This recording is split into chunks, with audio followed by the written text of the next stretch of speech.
Brussels Bytes, a podcast about technology, digital society, and European policy. Brought to you by the Martin Center with Dimitar Lilkov.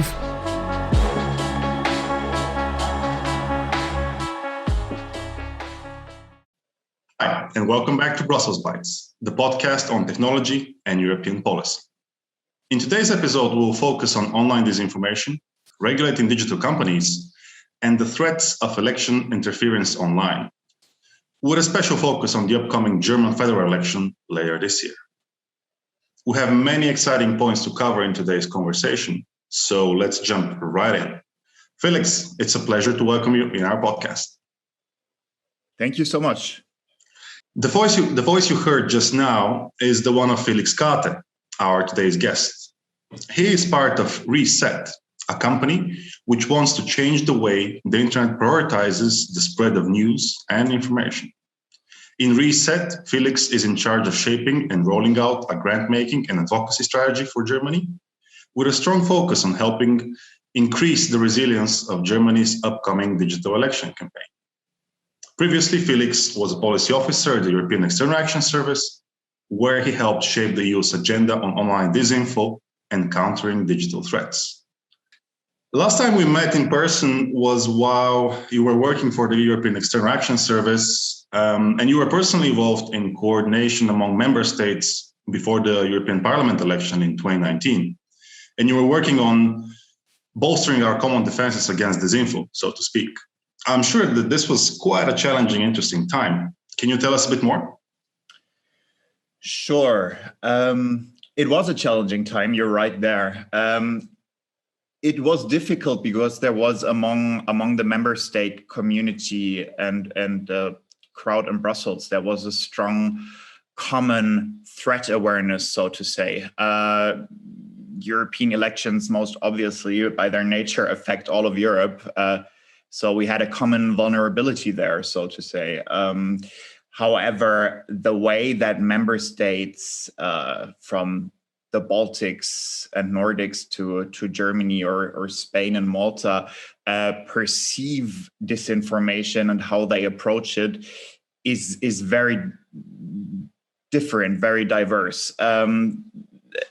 Naturally, I would say, like countries more towards the eastern borders of the EU have a much stronger focus on Russian interference and Russia's ongoing disinformation campaign.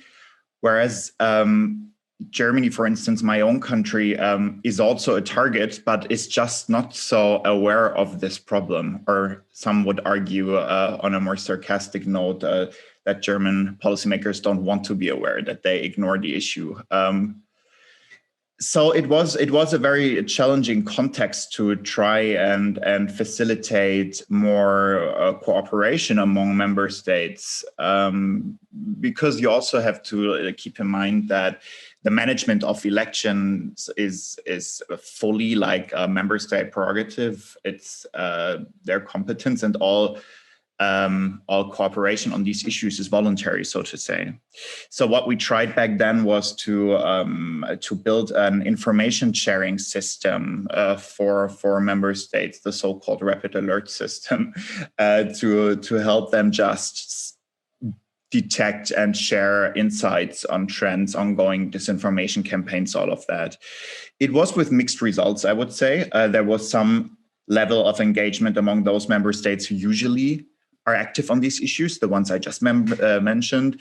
And then there were others, lagging behind a little bit, I would say. So it was in the end, I would say, successful. We got member states to talk to each other more, but there is a lot of work to be done still in developing a coherent and strong European approach on disinformation and election interference. Yeah, this has been a big topic around the Brussels bubble for quite a while now. And when you read opinions by experts, when you talk to the community, usually people stress out that the European External Action Service either is underfunded when it comes to disinfo, or that member states don't really want to talk to each other because it's very sensitive. Is this correct, or you saw also something else which stands in the way? I think both are correct, to be perfectly honest. Yes, of course. The EAS Stratcom division, the teams working specifically on Russian disinformation are terribly underfunded. If we look at the budget, for instance, that the Kremlin puts into its own disinformation campaigns, its own like state-controlled media like Russia Today and Sputnik, it's I don't know the details. My former colleagues would know much better, but it's over €1 billion per year, I think.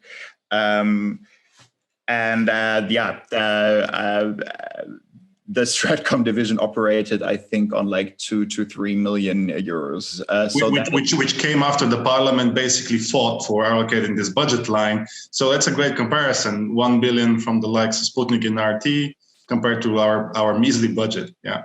Yeah, that's absolutely correct. Very, very quick follow-up. Recently, the High Representative Borrell mentioned that the European External Action Service doesn't have the resources or maybe even the mandate to tackle Chinese disinfo. We've been talking a lot about Russian propaganda online, but China is also picking up from the Kremlin playbook on disinfo. What do you think about Chinese election interference and propaganda online? I am not sure that we can really say that it's the exact same playbook. It's certainly clear that both governments run information operations and influence campaigns targeting other countries, including Europe. I still think that when it comes to like standard election interference, that the Kremlin is probably more aggressive than Beijing. But yeah, it is a huge issue nonetheless, and it's absolutely correct to say that the EAS does not have a clear mandate from the member states to tackle Chinese disinformation. And against that backdrop, of course, it is a bit of a tricky task then to address this issue, because you need strong political backing in order to carry out such a job that doesn't come without risks. And I think that this is something that the member states should give to people working at the EAS and doing this crucial work, that give them a very strong mandate and political backing for their work. Fingers crossed on that one, yeah. Well, let's fast forward to your current job in Reset.tech. It's a very interesting company, I think a new one. Maybe you can tell us a bit more about your current work and the mission of Reset.tech. Yeah, sure. So I think we consider ourselves more an NGO than a company, so we don't make profits. But indeed, we are new, and I think our work is quite exciting. I think our key motivation for entering this space of a tech policy is to see this imbalance of interest representation and influence in the whole lobbying sphere. Because of course, when it comes to like platform regulation, for instance, one of our key concerns, we have seen a very vocal and strong big tech lobby, also a very strong and vocal publishers lobby, if we think about the whole copyright battle, for instance. But fundamental rights and democracy, and ultimately also the interests of users are chronically underrepresented still.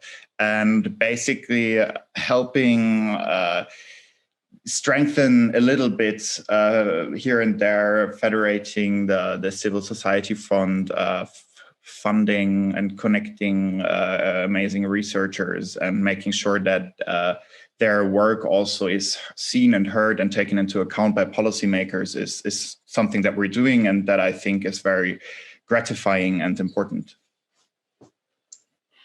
And you were quite vocal after the insurrection. Let's call it the insurrection in Capitol Hill, beginning of the year.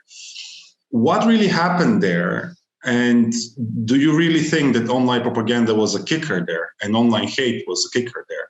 I just saw a recent report by Avaz, which basically says that more than 10 billion of hateful online posts could have been prevented by Facebook, and people could have been exposed to way more or less hate and incitement online.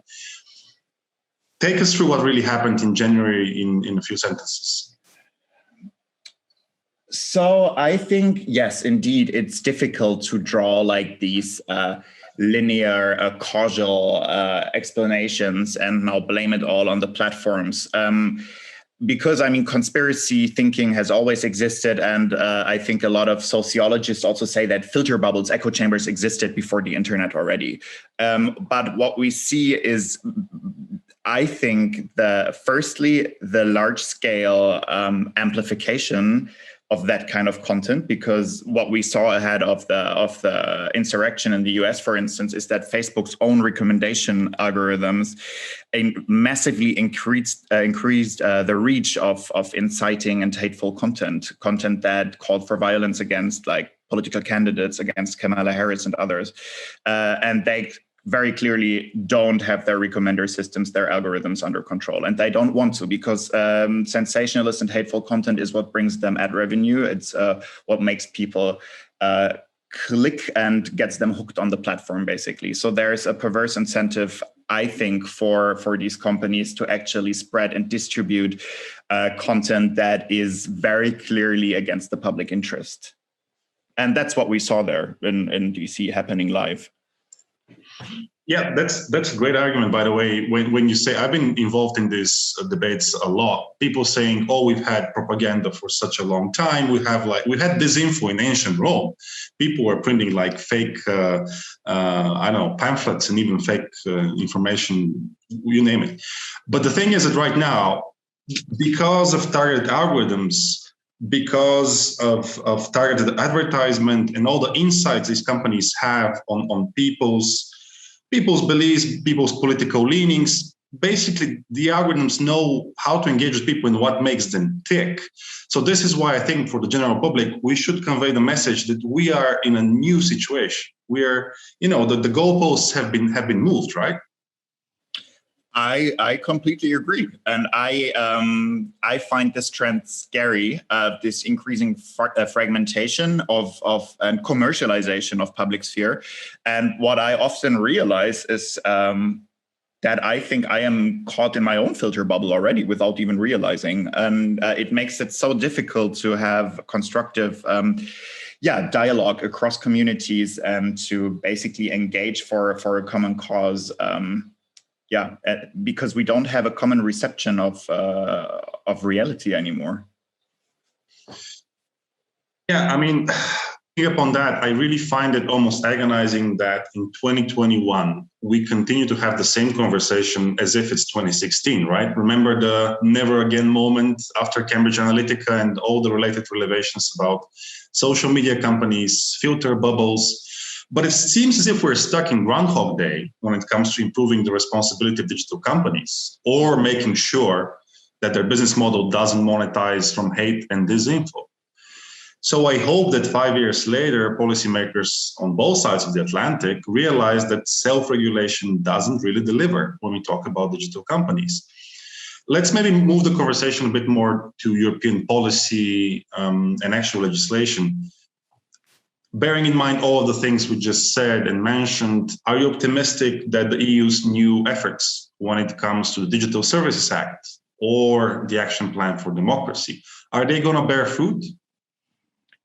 That depends on a lot of factors, I think. I think the Commission's initial proposal for the Digital Services Act, for instance, is very promising. It has a lot of potential. What I like about it is that it does not only contain EU-wide coherent rules for handling illegal content, but that for the first time, in my view, it also aspires to make tech platforms accountable for the broader effects they have on democracy and fundamental rights. And if I don't misread the proposal, it basically wants to shift or reverse the burden of proof and basically oblige the companies to make clear, to report in the form of regular risk assessments what they are doing to prevent such occurrences, such as the insurrection in the US and other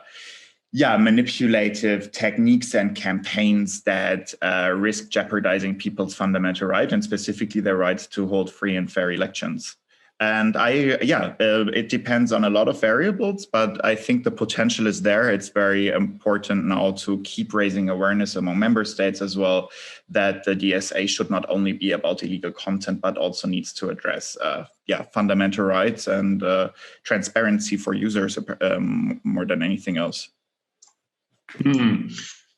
But we also know that this type of legislation will surely take some time before it's adopted and will be also under an intense lobbying effort. So maybe there's a couple of years ahead before we actually see any actual legislation taking hold.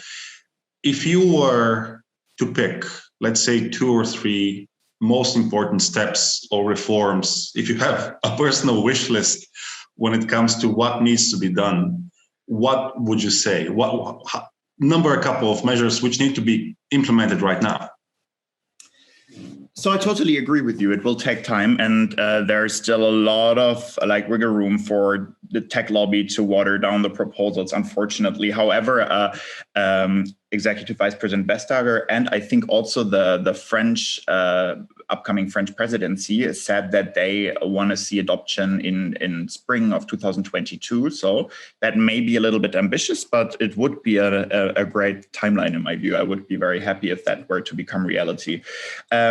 Still, what can we do in the meantime? I agree that self-regulation hasn't worked, but however, now with hard regulation on the horizon, I think there is self-regulation is a whole new ballgame. And I think the Commission, with the ongoing revision of the Code of Practice on Disinformation, which was one of these self-regulatory tools, has a very powerful instrument to push the platforms to make more concessions, to act with more due diligence on disinformation, to provide more data and insights to election authorities, to researchers, to every single user, to make sure that hate speech and other malicious content doesn't fester on their services as much. So I think that this is a promising approach, and I hope that the Commission will manage to get the most out of these discussions with the platforms on the revised Code of Practice on Disinformation.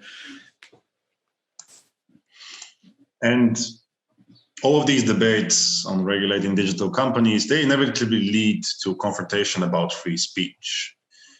Do you think that Europe can advocate and implement a balanced solution when it comes to this? And especially when we talk with our American counterparts, are we destined to diverge with the US on content moderation and free speech on this forever? I'm not a lawyer, but I have, to start with your first question, I always have the impression that the US and the EU have quite different conceptions of free speech. I think that we have a more nuanced approach in Europe, and this dichotomy between regulation and free speech, in my view, is a false one. It's a misleading one, because I believe very firmly that we need regulation to make sure that all citizens in Europe can enjoy free speech and their other fundamental rights in the first place. For instance, we see that amplified hate and large-scale disinformation campaigns boosted by the platform's own algorithms, they crowd vulnerable communities out of public discourse, for instance. They silence marginal voices. And I think that we have a strong interest in diversity of opinions and diversity of information in online space. And therefore, I'm convinced that we need regulation to make free speech a reality online in the first place, and to protect every single user's speech rights as well vis-a-vis the companies, because currently, basically, Facebook can take down any of my own posts or opinions that I share with others online without owing me any form of explanation. And I cannot basically really appeal to such a decision. There is no legally sanctioned mechanism to do that at the moment. So this is also something that the Digital Services Act wants to establish, basically, under the headline of due diligence obligations, to force the platforms to be more diligent, more cautious, and more transparent in how they handle our own speech. So here again, I think it's very clear. We need regulation to protect free speech. That's an excellent point. And talking about transparency, talking about people's voices online and offline, maybe let's move to a very important topic as well, the upcoming German elections in the autumn. And you yourself have been quite vocal lately that there's a lot of digital threats and potential election interference maybe in the run-up until September 2021. What makes you so concerned about the vote? Is it only about the responsibilities of digital companies? Is it about malign third country influence? Is it the mix of all of that?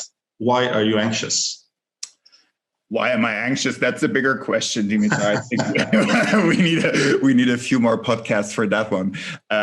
But no, it is a very justified question. What I am worried about sometimes in Germany is that there seems to be a fixation on the polling results of our far-right party, the Alternative für Deutschland, AfD.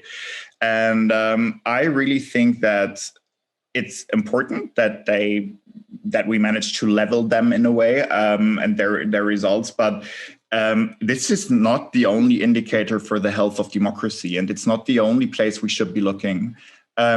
Because yes, we have a proportionate voting system, we have a very consensus-driven political culture, which are great buffers to radicalization and disinformation.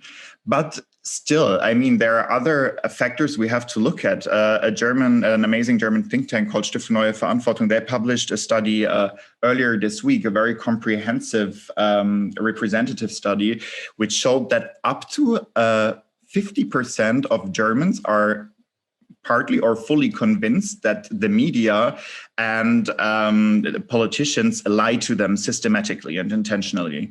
And this decay of trust is also... We're talking about Germany, 50% of Germans, right? Yes, of Germans.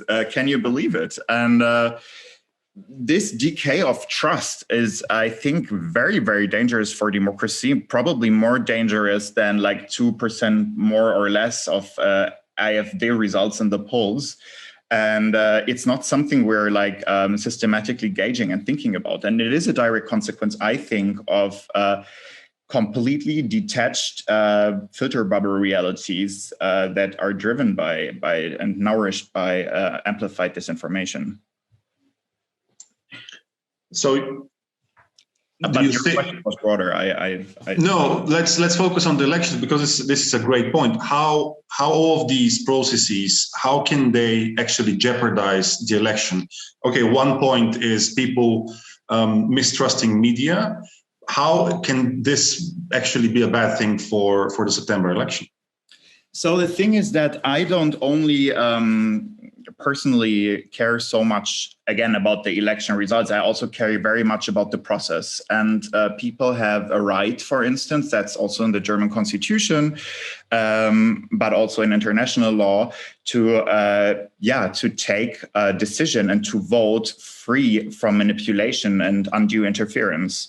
And if people are systematically manipulated, be it by platform targeting systems and algorithms or by far-right disinformation campaigns or Russian disinformation campaigns, their right to take this decision in in a sovereign way and free from manipulation and interference is jeopardized, it's threatened. And in my view, the whole democratic process loses legitimacy, and that's very problematic.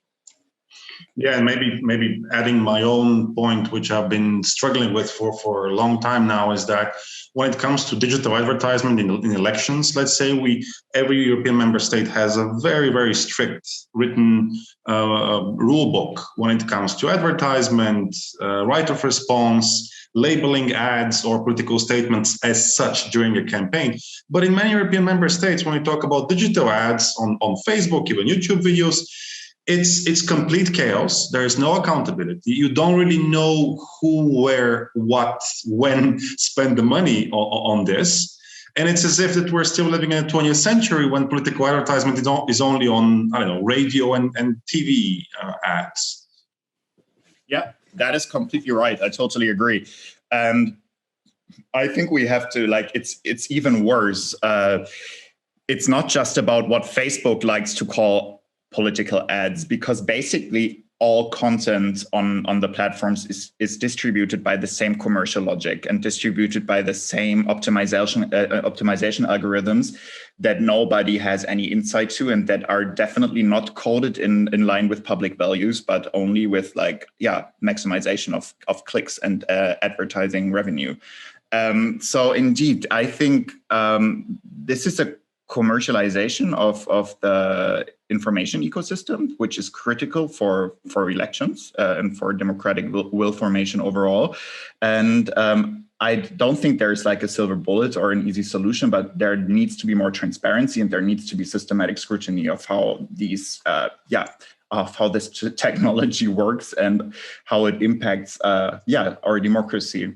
And in addition, I think we also, if we talk about sponsored content, which is something the Commission is also working on, new legislation on sponsored political content online, we again have to look beyond just Facebook ads, because there are a lot of other ways in which political actors are spending money in online to influence, or you could say distort political views and win over voters. So what we see, of course, is massive use of paid likes and followers. That's used on all sides of the spectrum, but mostly again, like more in the far right spectrum, where people where they use such like inauthentic behavior and fake accounts to push content that looks organic in news feeds and made people think that certain often extreme positions are extremely popular with the rest of society, even though this is completely like deceptive and inauthentic. And then, of course, we have the issue of sponsoring influencers, basically paying people, bloggers, money to promote certain political stances on Facebook or YouTube, without anybody or the consumer, the viewer, the user learning about this commercial relationship. And that's another critical issue where we need more transparency from the platforms. Picking up on transparency and inauthentic content and what exactly is authentic online. Let's not maybe go into the existentialist philosophical rhetoric, but these are great points. And maybe in closing of our great conversation, let's shift the angle here. How can we actually boost societal awareness and make sure that we prepare people, citizens, even children? What can we do in terms of education so that people can develop natural filters against disinformation or spotting all of these nefarious tools or influence endeavors? I think there's a great example with the Baltics, because these guys, Lithuania and Estonia especially, are under constant daily digital barrage from Russia when it comes to disinfo and propaganda. And they've been running fantastic grassroots campaigns involving civil society, even in education, media literacy, making sure that their population, which is, of course, relatively small compared to, let's say, Germany, of course, but making sure that citizens are prepared and they actually have a natural filter in their heads when they're picking up on this content. What can we do in Europe when it comes to education or involvement of citizens, civil society on this? What do you think? So there are so many angles to look at this question. I think you're completely right that people like me probably obsess a little bit too much with regulation and policymaking, and that we have to always look at other solutions as well, or other solution streams. I completely agree. And I think that media literacy in schools already is incredibly important, of course. I also think that we need much more research, and research is currently very difficult because the platforms systematically discontinue any kind of data access for public interest research, always pointing at GDPR, which is in itself a myth that has been debunked many times. But yes, we need much more research to really be able to identify and measure the negative externalities of the platform's business model. And I think this is still, this is very difficult. But when you talk about improving user agency, basically empowering every single citizen to better navigate online information, I again think that, it won't happen without regulation, because the number one thing that we need, I think, is transparency for every single user. I need to be able to see who is targeting me based on what criteria, at what stage in the process I allegedly consented to the use of my data, and I have to be able to withdraw my consent. And I need to know who is paying for information that I see and all of these things, whether journalistic due diligence standards have been complied with, all of these things. And therefore, again, I think there is no way around a strong EU level regulation.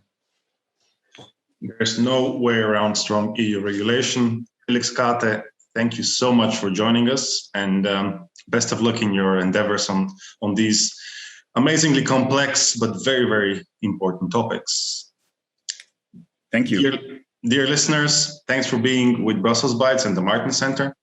Follow us online, send us your feedback, and stay tuned to Brussels Bytes. That was today's episode of Brussels Bytes.